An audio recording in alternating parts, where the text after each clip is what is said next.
Donc pour le sac, c'est très simple. Un sac de couchage, un matelas, un rechange, batterie portable et chargeur, trousse de toilette et voilà, donc une gourde et voilà, ça devrait faire l'affaire, Inch'Allah.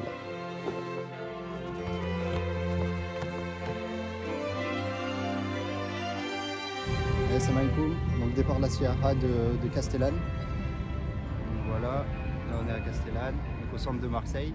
Allahumma salli ala Sayyidina Muhammad wa ala ali Sayyidina Muhammad kama sallaita ala Sayyidina Ibrahim wa ala ali Sayyidina Ibrahim wa barik ala Sayyidina Muhammad wa ala ali Sayyidina Muhammad kama barakta ala Sayyidina Ibrahim wa ala ali Sayyidina Ibrahim.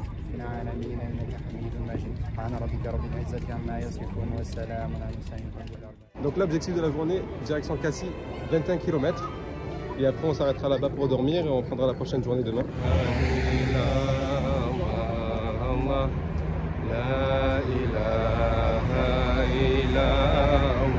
On s'est posé à Paul, parce qu'après il n'y aura pas de boutique. Donc voilà, donc là c'est vraiment le dernier moment de se recharger. Peut-être qu'il y aura un magasin après. Alhamdoulilah, on a bien mangé à Paul. Là on reprend la route, on va marcher en direction de Cassis.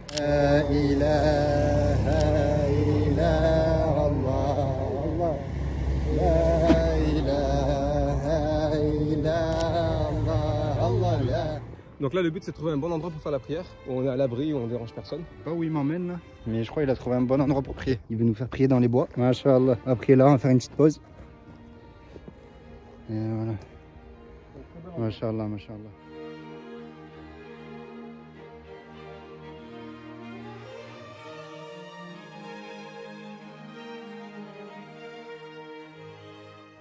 La ilaha illallah ya wadoud. Donc alhamdoulilah, là on est sur la Gineste. Donc c'est la route qui relie Marseille à Cassis. Alhamdoulilah, il y a du dénivelé là, c'est en pente, mais c'est magnifique.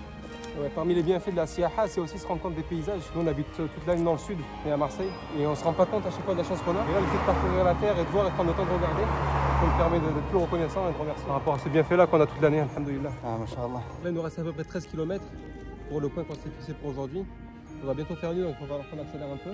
C'est à peu près combien, 3 heures de route? Ouais, 3 heures. De marche plutôt. Elle a trop l'habitude d'être en voiture. Lui. On s'est arrêté de faire la prière tout à l'heure, on a trouvé dans un coin au niveau des buissons plusieurs billets avec quelques pièces. Donc il n'y avait personne à proximité malheureusement. Alhamdulillah. La ilaha illallah, Allah la ilaha illallah, Allah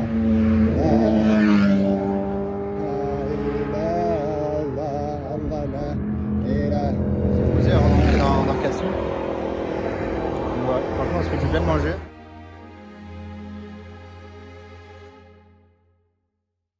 Là la technique c'est de marcher face aux voitures, voilà, c'est plus sécure. Bon, alhamdoulilah, on est bien arrivé à Cassis. On va se ravitailler à Paul parce que demain là, on va essayer d'atteindre la route des crêtes ce soir et après du coup demain on n'aura plus de point de ravitaillement. Donc là on va acheter quelques provisions pour demain et un peu pour ce soir et on va refaire nos ablutions, etc. On va un peu se reposer et on reprendra la route. Alhamdoulilah, il y a la boulangère qui nous a rempli donc les bouteilles, on a, voilà, donc on a 5 litres là jusqu'à demain dans l'après-midi. Alhamdoulilah. On allait partir à la colline, là, mais après on a abandonné le plan parce qu'il faisait trop. Enfin, il commence à avoir du vent. Alhamdoulilah, on a trouvé leur endroit là, à l'abri. Il y a les rochers qui nous protègent. Du coup, on va se caler là cette nuit, Inch'Allah. Voilà, donc on a vraiment trouvé un top endroit. Alhamdoulilah. Bon, changement de plan. On s'est fait sortir du centre parce qu'ils vont mettre des alarmes apparemment. Du coup, on peut pas rester sur place. Là, on reprend la route pour chercher un nouveau abri. On trouve un endroit. On va vraiment au début de la route. On est bien protégé par la falaise là. On est bien protégé du vent. On est bien installé, on est à l'abri du vent. Donc là on a la vue sur tout Cassis. Donc là on va prier, Inch'Allah, on va prier seul. Et après on prend la route.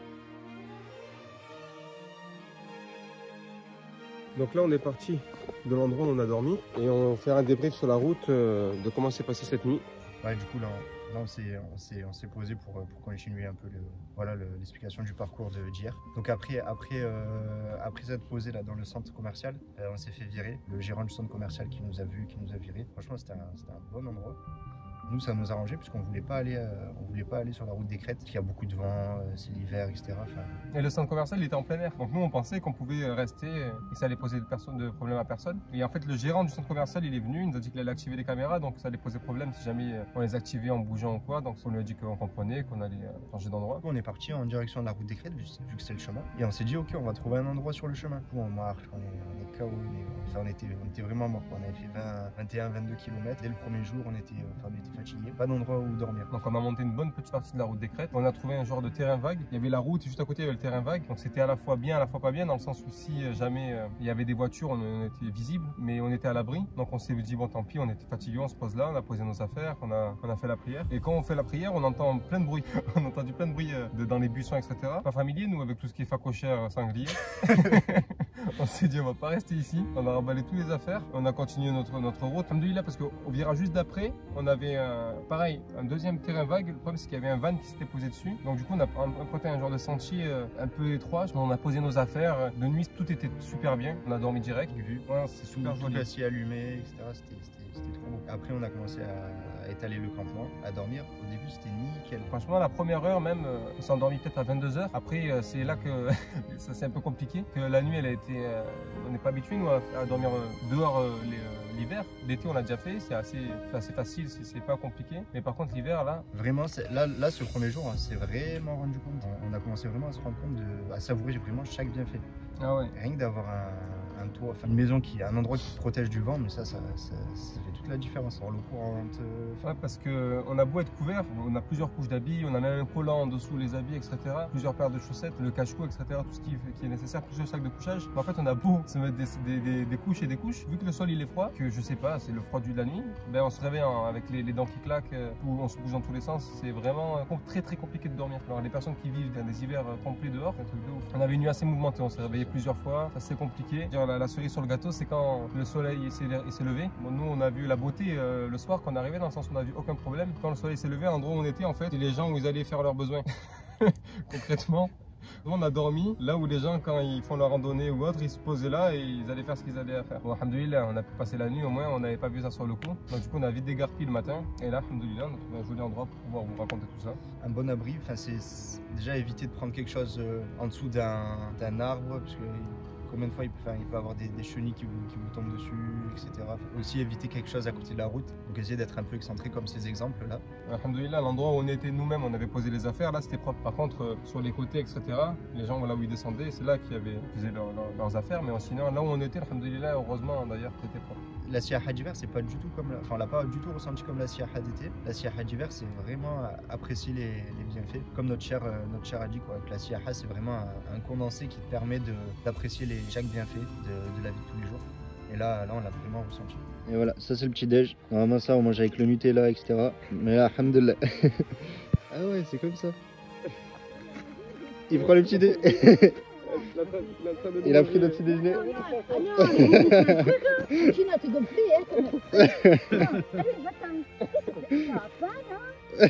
Donc là, alhamdoulilah, on vient d'arriver à La Ciotat. On est passé par le parc national des Calanques, c'était super beau, on avait de beaux paysages. Et là, on va aller faire une petite pause. On va aussi acheter à manger, peut-être après-midi et ce soir, Inch'Allah. Direction Bandol, Inch'Allah. Donc là, on est passé par Lidl, là on a acheté pour le déjeuner, donc voilà ce qu'on a pris. Alhamdoulilah. Après, on va aller il y a un Basic Fit là juste à côté. On va y aller pour remplir les bouteilles d'eau. On peut aussi prendre une douche là-bas. Bon là, alhamdoulilah, on est sorti de Basic Fit, on a pu prendre la douche, on a pu se reposer, charger nos téléphones et la batterie portable. Alhamdoulilah. Donc là, on va en direction de Bandol. Mais avant ça, il faut qu'on trouve un endroit où faire la prière et on se retrouve quand on a retrouvé l'endroit. Là, on a trouvé un endroit pour prier. Voilà, là sur le trottoir, on dérange personne. On va prier là, Inch'Allah.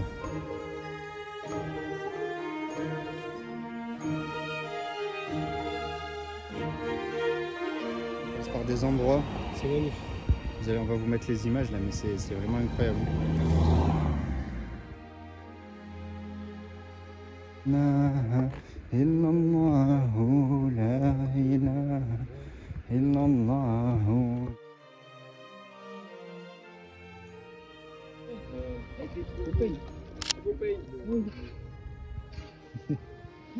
Ça y est, alhamdoulilah, on est arrivé enfin devant la plage. On est arrivé pour faire le weird, on est arrivé pour le moment de Maghreb. Parce que le premier spot où on a voulu aller, c'était le GPS, il nous avait tronqué. On a fini devant une résidence privée, du coup on pouvait pas passer à la plage. On a marché encore un tout petit peu et là on est dans un super bel endroit, on va vous mettre les images. Donc là on vient d'arriver à Saint-Cyr, c'est sur le chemin. Donc à la base, quand on était à Marseille, on avait prévu de s'arrêter ici pour repartir sur Toulon. Mais finalement on va vraiment aller un peu au-dessus de Bandol. On va bien marcher là, enfin ces 2 jours on aura bien marché comme ça. Le dernier jour on n'aura que 15 km à faire. Ça sera un peu plus calme mais on pourra bien profiter et bien apprécier. Là on vient d'arriver au Super U. Donc là on voit peut-être pour dormir ici. Ou sinon peut-être un abri plus qui nous protège plus du vent parce que là il fait même plus froid que sur la colline. Là c'est l'heure du socle. Sinon on a pu faire les ablutions. Les ablutions dans le froid ça réveille plus. Ça c'est le système de cabane qu'on a fait. Pas qu'on vienne nous déranger.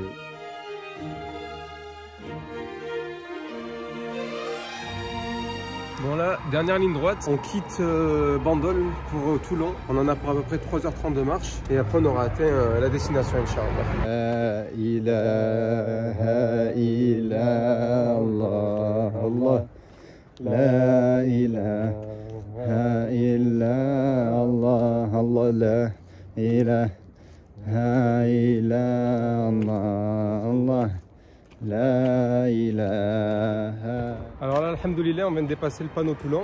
Bon, le vrai but en réalité qu'on a posé, c'est jusqu'à la gare routière. Donc on va continuer à marcher jusqu'à qu'on arrive à la gare. Inch'Allah. Alhamdoulilah, c'est bon, on vient de terminer. Là, on vient d'arriver à la gare routière. Et Inch'Allah, on va vous faire un débrief là, de toutes les leçons qu'on a pu en tirer, que ce soit des leçons pratiques ou spirituelles. Bon, bismillah, ça y est, on a terminé la siyaha, on est de retour à Marseille. Là, on va faire un petit point rapide sur ces quelques jours, sur les leçons, on va dire, pratiques qu'on a pu en tirer, aussi les leçons spirituelles. Et aussi au niveau des équipements, il y a beaucoup de choses à ne pas négliger, comme par exemple les sacs de couchage au bon degré. Il y a du moins 10, il y a du 10 degrés, etc. Et en hiver, c'est vrai qu'il fait très très froid la nuit, vraiment froid pour le coup, et ne serait-ce même pour le matelas. Le matelas, on a tendance, moi personnellement, j'ai pas pris le matelas pendant cette siyaha, mais c'est vrai qu'avec le recul, j'aurais peut-être dû en prendre un, parce qu'avec le froid du sol, etc., c'est assez compliqué d'avoir des nuits complètes. Après tout ça, c'est selon son degré de dépouillement. Il y a des personnes qui sortent en siyaha sans carte bancaire, sans argent et juste avec leurs vêtements et ça se passe très bien. Donc voilà, c'est chacun son degré. Et personnellement, vu que c'est ma première siyaha d'hiver et que je suis assez habitué au confort, j'aurais peut-être dû optimiser et prendre un matelas, etc.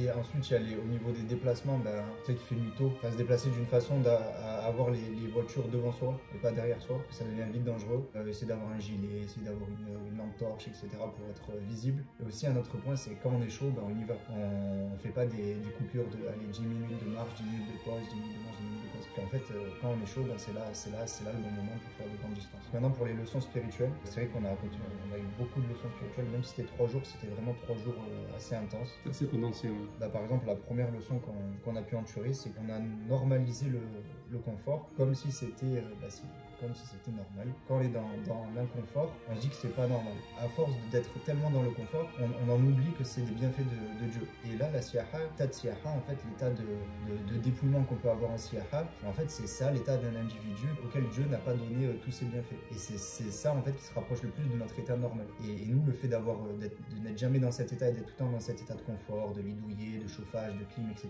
Et dès qu'on nous enlève un bienfait, on s'étonne, on s'excite, etc. On se dit pourquoi, alors qu'en fait, non, on était juste plongé dans les bienfaits avant, mais ça, on le voyait pas. Parmi aussi les bienfaits qui sont aussi, qui touchent le spirituel, mais pas que non plus, ça a été le dhikr la pendant, vous avez pu voir là dans toute la vidéo, pendant la siyaha, ça aide que ce soit pour la constance, au niveau du rythme de marche, au niveau de la présence, au niveau de l'intention. Il y a vraiment énormément de bienfaits. Et outre le fait que le dhikr soit bénéfique de manière classique, là c'est vrai qu'on en ressent encore plus le goût, on va dire, pendant ces jours-là, qu'on est constamment en train de faire le dhikr en marchant. Après, d'un point de vue plus personnel, il y a le fait que en fait, la siyaha remet en question en question beaucoup d'états dans lesquels on pouvait être avant la siyaha. Par exemple, moi, depuis la khalwa, j'étais vraiment dans un état de relâchement. Voilà, j'attendais que les choses viennent à moi. J'ai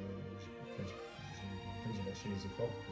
beaucoup moins d'efforts. Et justement en pensant que tout allait venir comme ça, certes il n'y a que la miséricorde de Dieu, mais là cette siyaha m'a rappelé qu'en fait faut quand même faire des efforts pour savourer les... Et cette siyaha m'a permis de me redonner de la force et de me redonner l'envie de faire des efforts. Donc voilà, et pour en complément de ça, en fait, la siyaha, ça nous permet de remettre en question, carrément, de remettre en question une grande partie, de voir la totalité de notre cheminement spirituel et de nous recadrer en fait.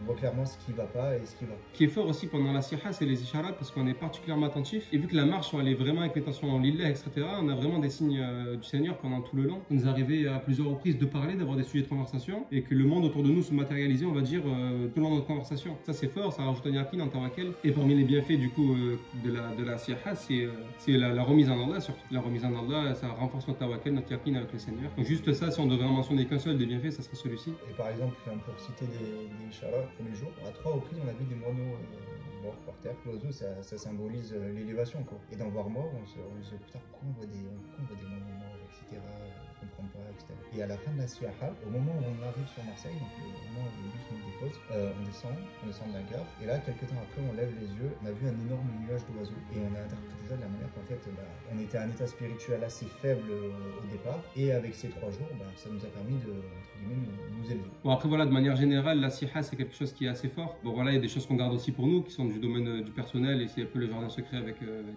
Allah, quoi. Donc, alhamdoulilah, c'est rempli de bienfaits. Donc, voilà, de ce qu'on peut dire, à peu près, bon, on a dû oublier certaines choses, mais à mentionner, quoi, dans ce qui s'est passé pendant ces plusieurs jours. Alhamdoulilah. Alhamdoulilah, on merci Allah de nous avoir permis de faire cette siyaha, bi barakat Sidi Cheikh. Allahumma salli ala Sayyidina Muhammad wa ala ali Sayyidina Muhammad, kama sallaita ala Sayyidina Ibrahim wa ala ali Sayyidina Ibrahim, wa barik ala Sayyidina Muhammad wa ala ali Sayyidina Muhammad, kama barakta ala Sayyidina Ibrahim wa ala ali Sayyidina Ibrahim, fil alamin innaka Hamidun Majid. Subhana rabbika rabbil izzati amma yasifun, wa salamun ala al mursalin, alhamdulillahi rabbil alamin.